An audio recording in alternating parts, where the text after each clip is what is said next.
Okay, let me in this video show you how you can simply refresh your AltStore when it has gone longer than 7 days without being refreshed. So when AltStore has expired, when you click on the app and try to access any of the apps, it is going to say AltStore or the app that you have is no longer available.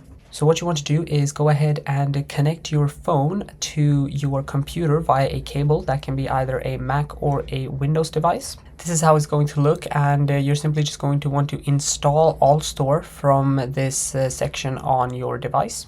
It might also look like this if you're on the new macOS version, but it's pretty much the same for all devices. Then you're going to get a pop-up that needs you to enter your email and password for the AltStore account that you have. If you're using your own Apple ID, just go ahead and enter that. And if you're using some burner Apple ID, just go ahead and enter that one.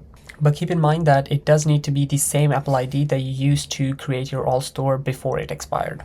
If you do have notifications enabled, you're going to see a message like this saying that the installation is has succeeded when it is done.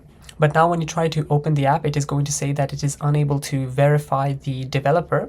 So in order to fix this, simply go ahead and head over to your settings and into General. From there, you want to go to Profiles and Device Management. You're going to see your own email that you used to refresh AltStore just now, and you simply want to click on that, and from there go ahead and click on Trust and then Trust again. Now when you try to open AltStore, it is going to work and you're going to see all the apps expire like this. So just go ahead and click on Refresh All while still keeping your connected device with a cable, and you're good to go. So yeah, now you should have a fully working AltStore again. And if this does happen again, you can simply go ahead and redo this trick. Keep in mind that sometimes you don't need to connect your cable, but I find that it is the most reliable and works the fastest. Hopefully this video helped you out.